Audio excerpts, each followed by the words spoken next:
Dobrý den, tak se setkáváme opět u dalšího povídání na téma novoluní. Novoluní, o kterém budeme mluvit dnes, nastává 14. července, konkrétně ve 3:45 nebo těsně před 3:45, to znamená krátce před polednem. Nastává na 22 stupních znamení raka a není opět vůbec jednoduchý. Pojďme se na ně podívat. Dáme si tady sdílet obrazovku, abychom mohli vědět, o čem budeme mluvit. Tak, to téma novoluní je popsaný tímhletím horoskopem. Vypovídá o něm tohle kolečko. Novoluní vidíme tady v 10. domě, je v konjunkci s Merkurem na 20. stupni raka. Merkur je retrográdní, vrací se zpátky a celý novoluní i s tím Merkurem je v kvadrátu na planetu Saturn. Saturn je relativně krátce před obrátkou do zpětného pohybu, to znamená, má pomalejší pohyb, je spíš jakoby dlouhodobější v tom svém působení a vnáší tam téma těžkostí, téma starostí, téma únavy, téma překážek a komplikací. A protože pro Prahu, pro kterou vždycky nastavuju okamžik novoluní, vychází to sluníčko s Lunou a Merkurem a ještě Jupiter vychází do 10. domu, Saturn vychází do domu 7., tak tahle ta kvadratura probíhá mezi rohovejma domama, dotýká se víc těch zásadnějších situací, témat našeho života, především jakoby práce. Proč práce? Protože Luna vládne 10. domu, to je dům seberealizace, profese, směřování, úspěšnosti. A Saturn sám o sobě je planeta, která s prací, výkonností, náročností sami na sebe má hodně co dělat.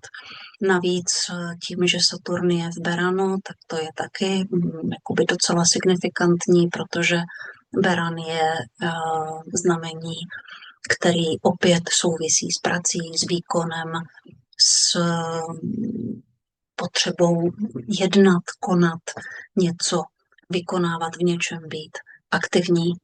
Čili dá se čekat, že ten měsíc, který 14. červencem zahajujeme, nebude úplně jednoduchý, že nás bude stát trošku víc sil, že v něm budeme potřebovat odpočívat, že budeme potřebovat být na sebe trošku laskavější, ohleduplnější.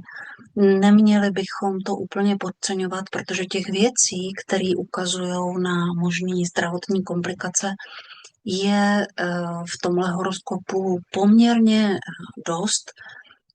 Za chvilinku se k ním dostaneme.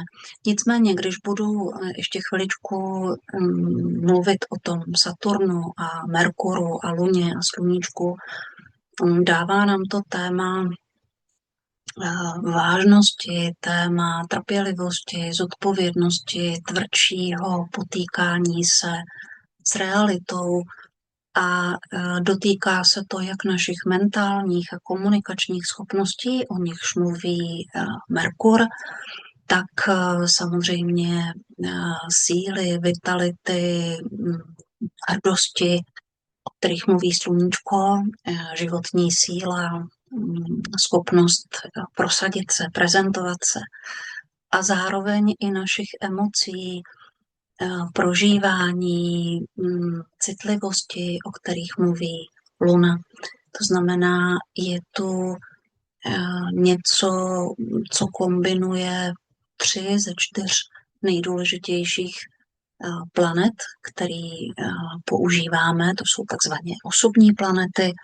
Kromě světel, Slunce a Luny ještě sem patří Merkur a Venuše. A 3 z těchto prvků jsou nějakým způsobem napínaný, zkoušený, testovaný a kritizovaný Saturnem, který se ptá, jestli jsme udělali skutečně všechno, co jsme udělat měli.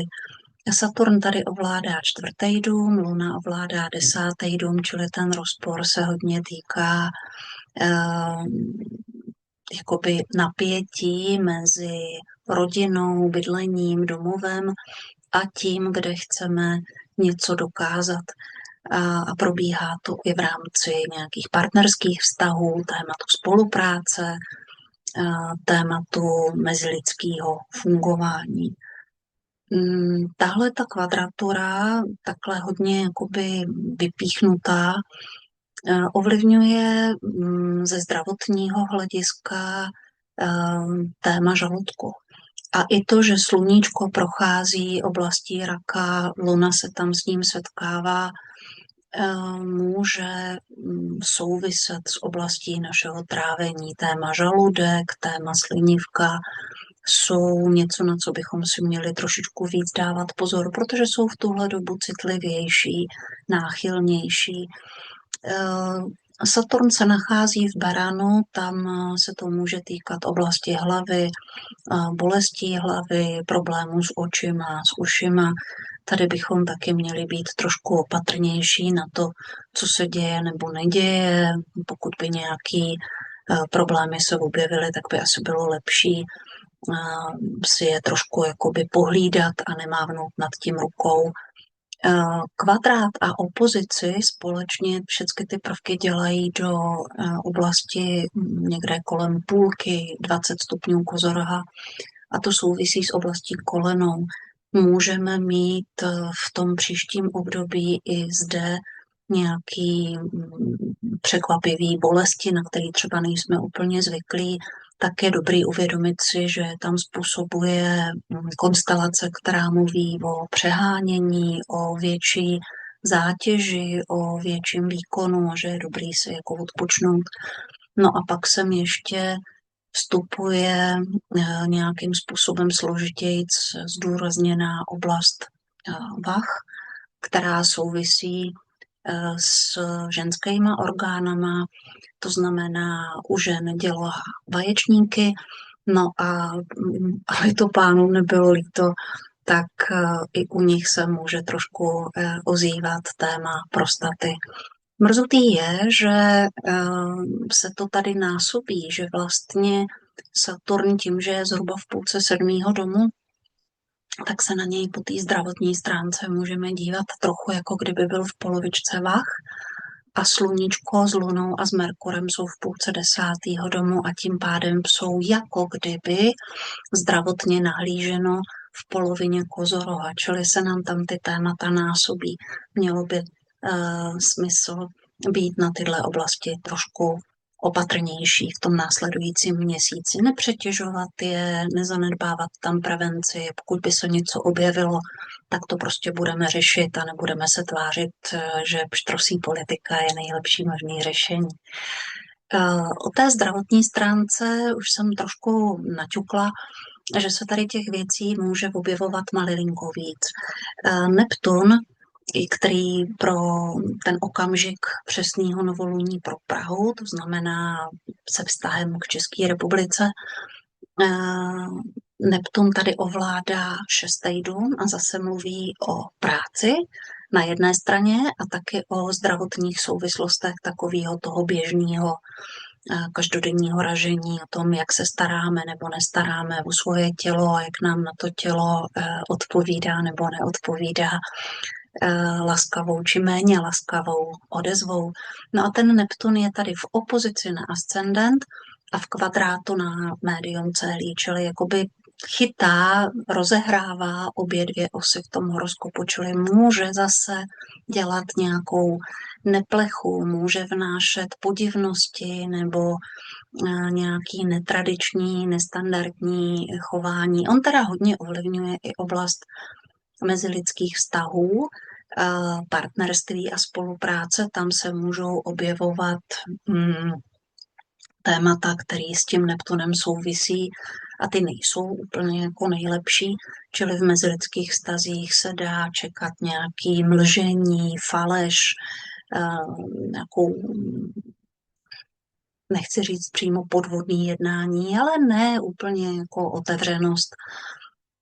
V něčem to může být ku prospěchu, protože ve chvíli, kdy se tam ta faleš objeví, tak tady přichází strážce Uran a z druhé strany strážce Pluto, který dbají na to, aby z té falše vedly nějaký dobrý cesty, výsledky, změny, dokonce i Jupiter, který má sám o sobě v popisu práce pravdivost, férovost, přímočarost, spravedlnost, tak ten tady taky pomáhá tomu, aby se věci otevřely, pojmenovaly správně, aby z nich přišel dobrý výsledek, čili tohle není takovej trouble, ale po té zdravotní stránce to tam může vnášet nějaký netypický průběhy nějakých záležitostí, vnáší to možnost nějakých infekčních onemocnění, protože Neptun s infekcemi souvisí.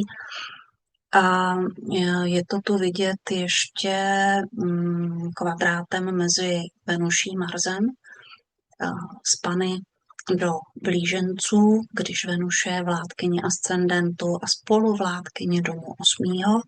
a Mars je vládce domu 8. Ty s tím zdravím souvisejí taky.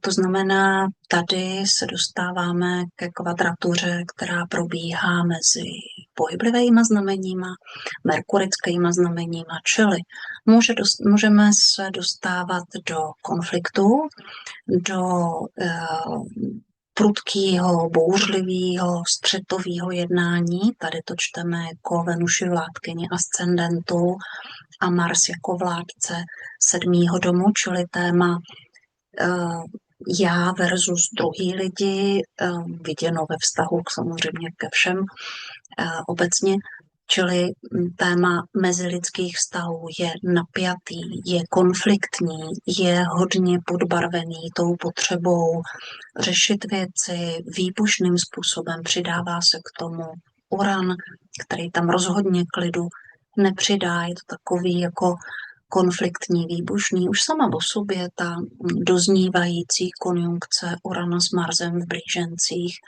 je prudká, je netrpělivá, je taková trošku jako, že si nevidí do pusy. Taková trošku, že umí překvapit tím, co vlastně z nás padá, nebo co padá z druhých lidí, co slyšíme.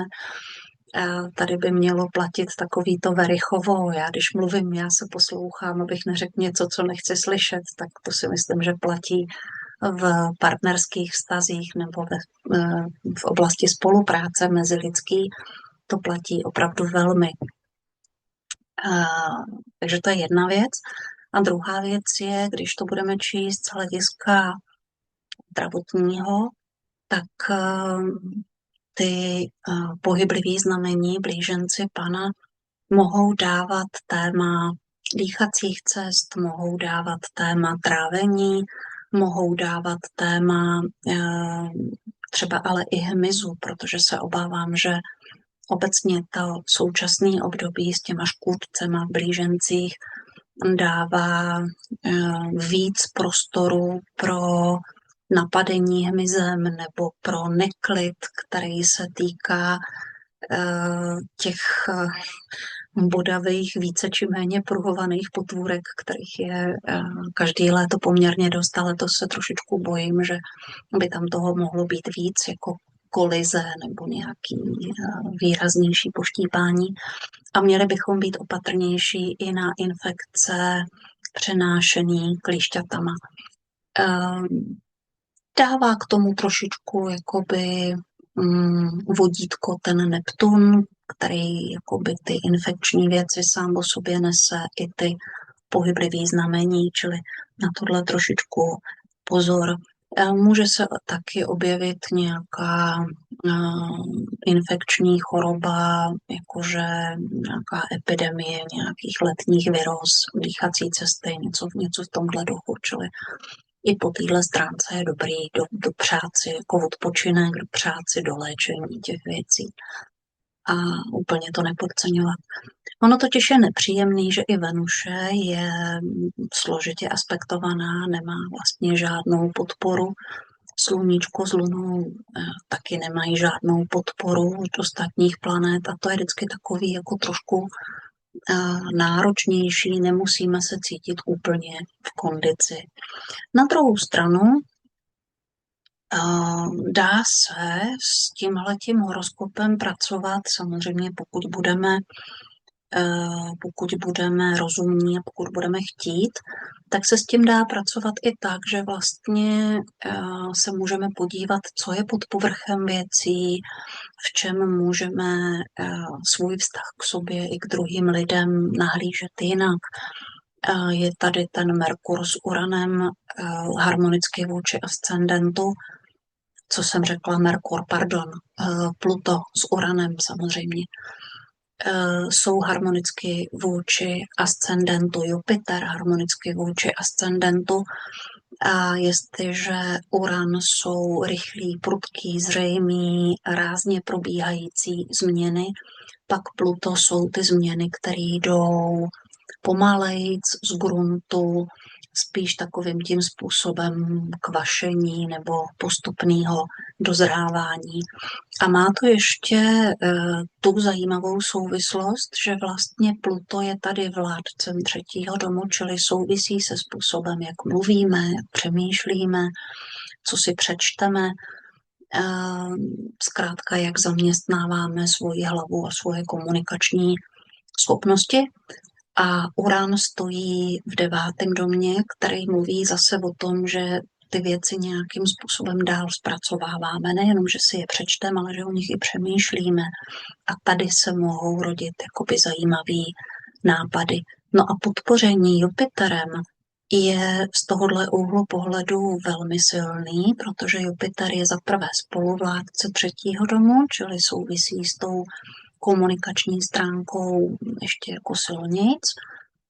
A za druhý sám o sobě, to už jsem zmiňovala, nese to téma pochopení, pravdivosti, férovosti, určitého nadhledu, spravedlnosti.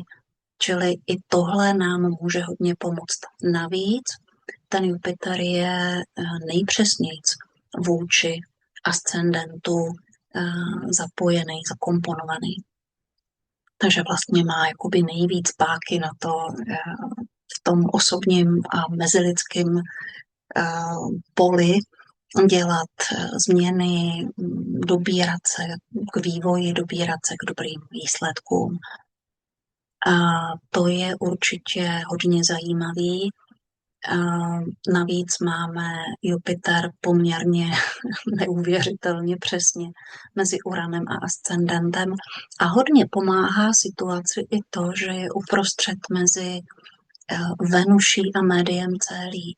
Čili on spojuje vládce ascendentů čili nás, naše jednání, každýho z nás, s tím, kam se chceme dobrat, jakým způsobem férovým, úspěšným, pomáhajícím, laskavým, velkorysým, příjemným a milým. Tohle je prvek, který v tom horoskopu vykonává tentokrát obrovské množství práce, takže tam, kde zůstáváme féroví, držíme se dobrých úmyslů, tam i z těch současných třeba i komplikací dokážeme vytěžit mnoho. Pomáhá i to, že ta Venuše sama o sobě je sice volně, ale pořád ještě v sextilu na médium celý, čili je to dobroděj vůči hlavní ose, přináší nabídku dobrých řešení, propojený s druhým dobrodějem Jupiterem, čili tohle je hodně fajn a ten Jupiter dělá sextil na ascendent, to je určitě veliká pomoc, takže vůbec se nemusíme bát, že by to bylo nějakým způsobem divoký, složitý, neřešitelný, ani omylem, ale určitě se můžeme držet toho, že jednoduchý tenhle měsíc nebude. Já udělám trošku výjimku proti běžným výkladům Ono totiž by se o tom novoluní dalo mluvit ještě docela dost. Máme tady Mars v paralele se Sluncem, dává tam netrpělivost, rychlost. Máme tady Uran v paralele s Marsem, což je zase to téma jakoby té vznětlivosti, netrpělivosti víckrát. Máme tady zajímavé poloviční vzdálenosti. Zastavím se u stálic, protože Merkur je na dvojici hvězd Vasat a Castor, čili to téma té komunikační určitý uzavřenosti nebo náročnosti a potřeby s tím fakt jako popracovat je tím docela vypíchnutý. A na druhou stranu Vasat je i v paralele s Marsem, čili to téma určitý tvrdosti, a Uran je v paralele s hvězdou Šaratan. Nabízí se skutečně jakoby nepříjemný střety, výbušnost, vznětlivost. Hlídejme si to, dávejme si pozor. Na druhou stranu je tady Saturn v konjunkci s hvězdou Sirach, Mars v konjunkci s hvězdou Aldebaran, čili se dá najít téma tvořivosti, dá se najít téma práce, která má vést k nějakým dobrým, pozitivním výsledkům. To může být jako velkou pomocí.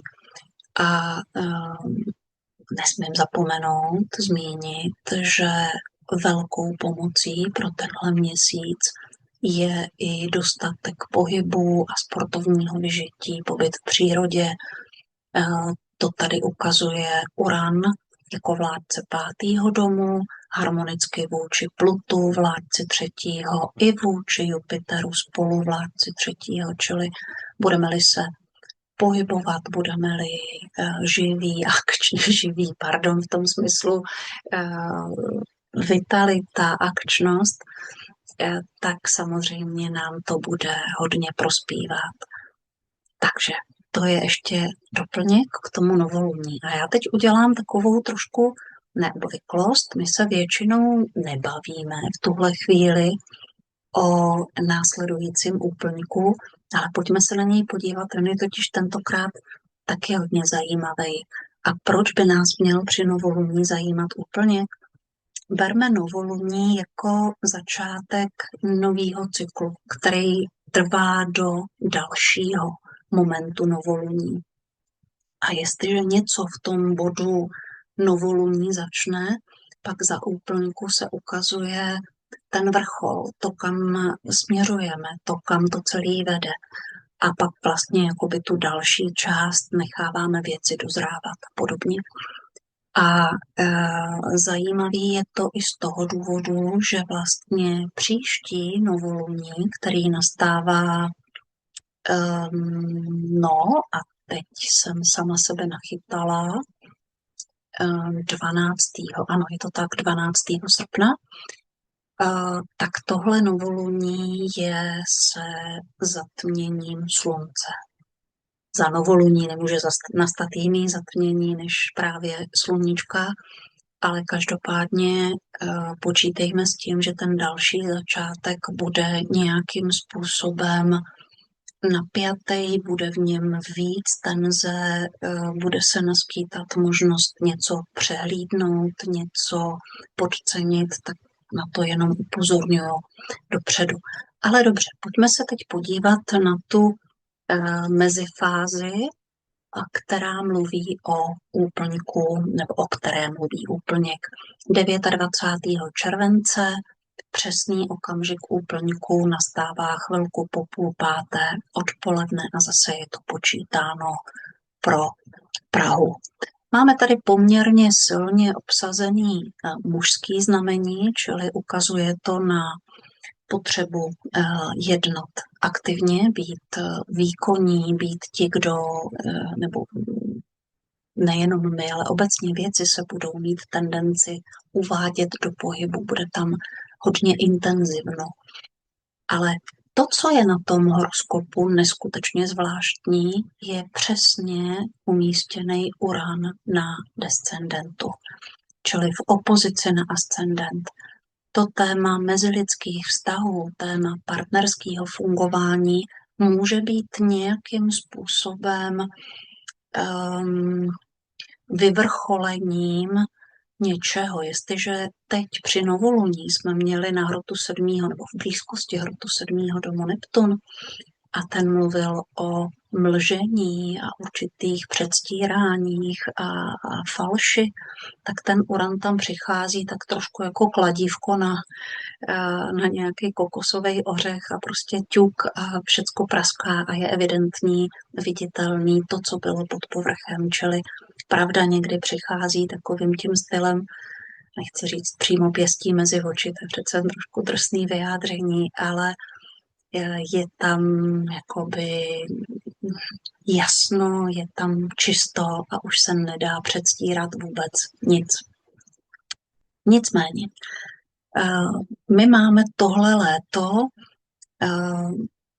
přesnej, velmi přesnej bisextil, bylo to vidět i při tom novoluní, bisextil, čili propojení mezi Plutem, Neptunem a Uranem. Tady pořád vidíme, že Neptun s Plutem jsou na nějaký 3 minuty, 4 minuty v sextilu a Uran je od nich vzdálený na nějakých 40 minut, ale pořád tam velmi přesně drží to harmonické propojení mezi nimi.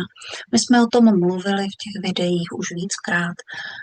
Je to téma přesahu, téma hlubokého pochopení, hlubokých příležitostí ke změně komplet celého životního nastavení. To je jakoby hodně silná věc, ale ona neprobíhá hladce.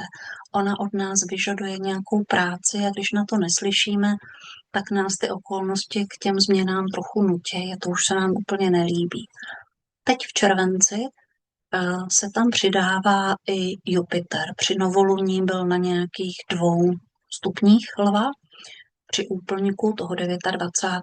bude na 6,5 a bude přesně na 5 minut úhlových v konjunkci a dokonce na 4, v konjunkci se sluníčkem, ale zároveň přesně v opozici na Lunu.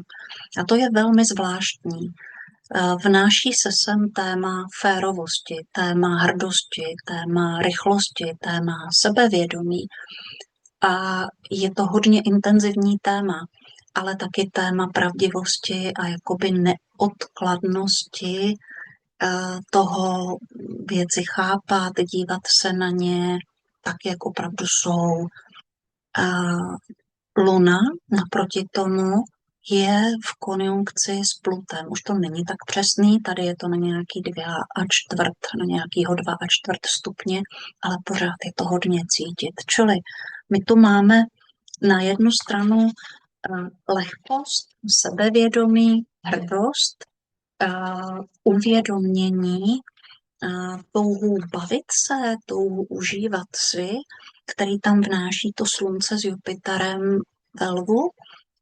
Proti tomu stojí velmi hluboký prožívání, introspekce, šahání si v něčem až na dno, o kterých vypovídá Luna. Navíc Luna je tady vládkyní 8. domu, čili fakt nás vede k tomu jako koukni, co je pod tím, snaž se porozumět příčinám, souvislostem, nesmířit se s povrchním viděním věcí, ale rozumět až do nejhlubších souvislostí.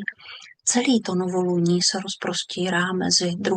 a 8. domem. Může se někde týkat financí, může se někde týkat bezpečí, jistot, ale může se taky týkat odhalování tajemství, práce s těma tajemstvími. To odhalování tajemství už jsme tady měli jednou, to už byl ten Uran v opozici na ascendent. Odhalování tajemství souvisí i s tím, že Luna jako vládkyně 8. domu je v konjunkci s Plutem, který vládne domu 12. To je téma tajemství.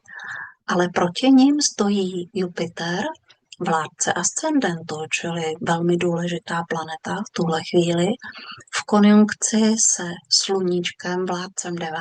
domu, čili téma pravdy, téma zjevnosti, téma otevřenosti. A to, co je úplně nejúžasnější na celém tom horoskopu, je, že ta konstelace toho úplňku, to znamená Pluto, Luna, Slunce i Jupiter, všichni společně dělají sextil na ascendent. Čili z té tenze, kterou úplněk může v sobě nést, se vyloupává nějaký velmi dobrý výsledek. A zase je to podpořený aspektem Neptuna vůči ascendentu. Čili máme tady hodně silnou konstelaci, hodně zajímavou konstelaci, která nabízí mnoho jako fakt změn. Já vím, že o nich mluvím pořád, ale oni jsou tak intenzivně přítomní v tom prostoru okolo nás, že si myslím, že kdo by na ně nechtěl slyšet, tak by mohl k ním být jako opravdu poměrně intenzivně donucený. No a teď si vezměme, co k tomu máme dál. Máme tady opakující se už z toho novoluní kvadrát mezi Venuší a Marsem. A teď je hodně přesný. Je na nějakých, koukám tady na 6 minut, pouhých 6 úhlových minut přesný kvadrát. A Slunce je úplně přesně uprostřed mezi tou Venuší a Marsem. To znamená, dělá polokvadrát na Venuši a polokvadrát na Mars. Jupiter, tak jak je blizoučko, to opakuje a doplňuje.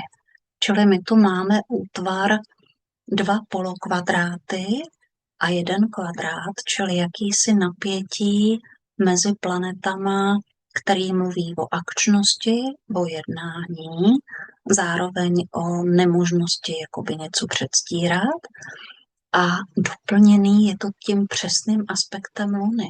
Čili my tu máme jeden takzvaný seskvikvadrát, druhý takzvaný seskvikvadrát, to znamená 1,5 kvadratury mezi Venuší a Lunou, 1,5 kvadratury mezi Lunou a Marsem, kvadrát mezi Venuší a Marsem a doplněný tou polokvadraturou Slunce a Jupitera.